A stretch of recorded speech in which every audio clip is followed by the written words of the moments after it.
Good evening. My name is Billy Haynes. I'm a paraprofessional here in Miami-Dade County, Florida at Robert Rennick Educational Center. This evening, I'm going to be addressing a few issues, main concern as relating to IEPs and IDEA. I would like to first address the components of an IEP. There are many parts of an IEP, and they are extremely important. I would like to first touch on the importance of the strengths and weaknesses of the student, appropriately diagnosing the student, giving correct performance indicators, providing realistic goals, measurable, reachable goals for the student, valid interventions, short-term objectives, social considerations, present level of performance, related services, statement of special education needs, modifications, accommodations, description of service delivery, statement of a least restrictive environment, testing placement, transition plan, progress monitoring. As you can see, the IEP has many parts. You have some that constitute of 7, 9 major factors, but there are way more factors than 7 or 9 factors that contribute to the IEP. I'm also going to touch on the importance of parents and guardians being involved in the IEP process. This is vitally important because you have students with a disability who truly can't fend for themselves in many ways.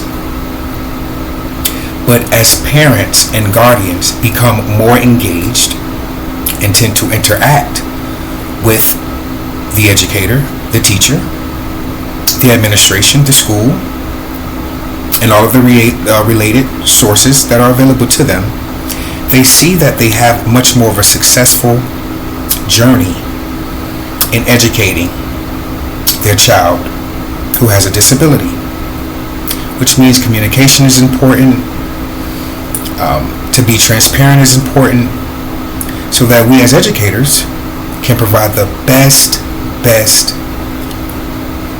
resources for that student to become capable and able to be a successful student receiving an appropriate education by all means. Now I would like to address let's say the evaluation process, and it can be something that is based on discretion, that sometimes people who are doing these evaluations may think of things as much more serious and much more minor. However, that's why the observation process and the evaluation process is so important. We have professionals on the team that contribute to the evaluation process. It typically includes an assessment in the area of where the student may be struggling, may have problems, and may have challenges. However, if the evaluation process goes correctly, the student can be appropriately diagnosed with the proper means of being able to be supported, because we've been able to evaluate him or her correctly as relating to their disability or their challenge. Of course, it's not a one-person thing when you're doing the evaluation process. It's a committee, it's a team that's involved in the evaluation process. You have the staffing coordinator, You have the psychologist, you have the teacher, special ed teacher, and the general ed teacher if need be. You have the administrator who oversees everything. And you also have a slew of therapists, counselors, and even social workers who contribute to the evaluation process. Let me move forward to address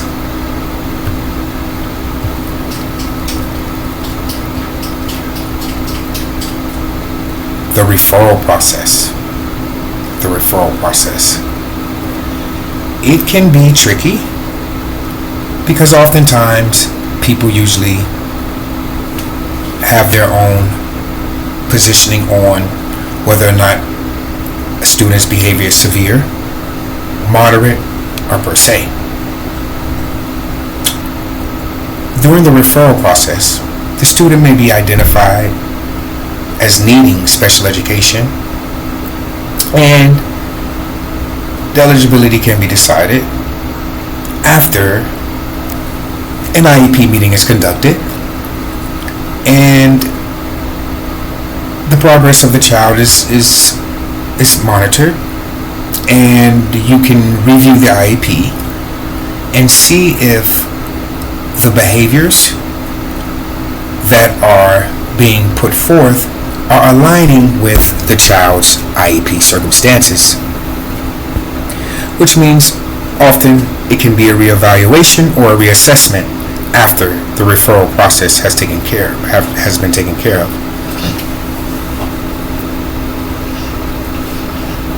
Now I would like to address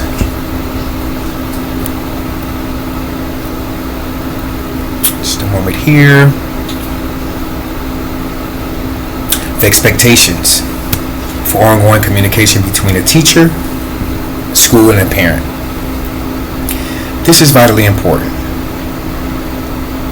Schools provide an extensive amount of resources for children with disabilities.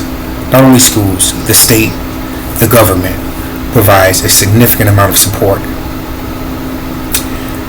Many times, the parents of students with disabilities don't receive the appropriate resources to support their children because they don't follow up or they don't follow through with the opportunities that are afforded to them.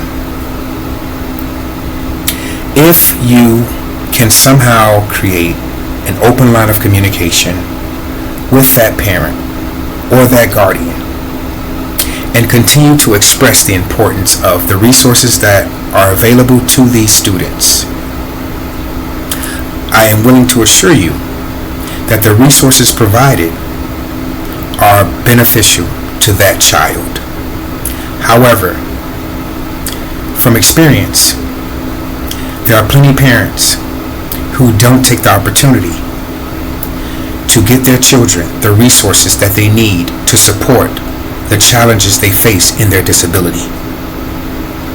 So as educators, we are encouraged to continue to remain diligent, resilient, and continue to pursue communication with parents in any way that we possibly can to continue to reassure them that there are resources to help them get through the challenge of educating their child with a disability.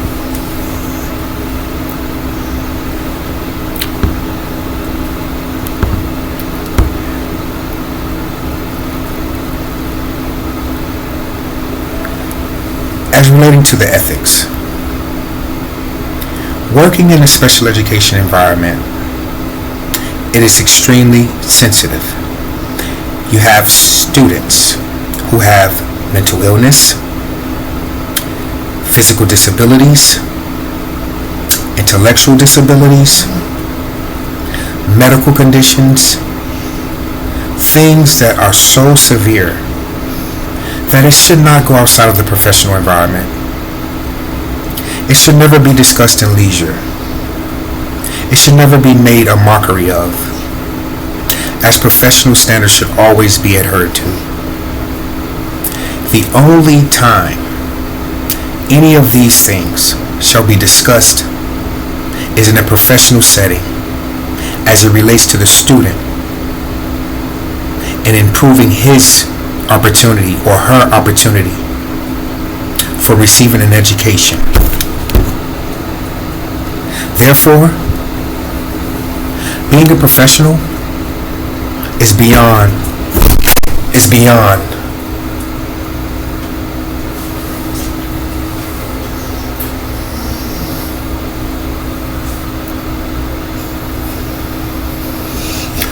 Therefore, being a professional is an understatement.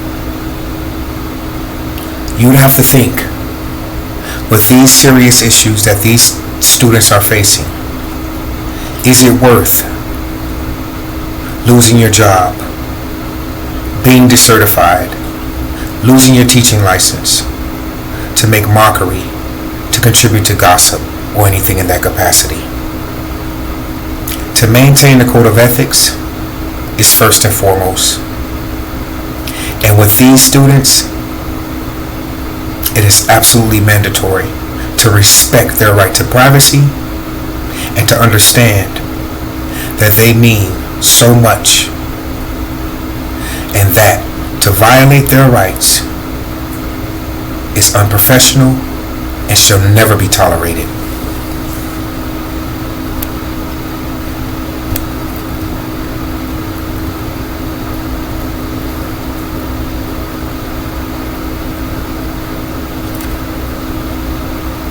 Now, many students have issues in the special education setting. It's a vigorous process to actually diagnose these students. It's a long process. It's a process where many parts contribute to one student. And to be eligible to partake in these reviews and to be eligible to seek the resources required of you as a student with special needs, it'll require data and constant direct visual evaluation.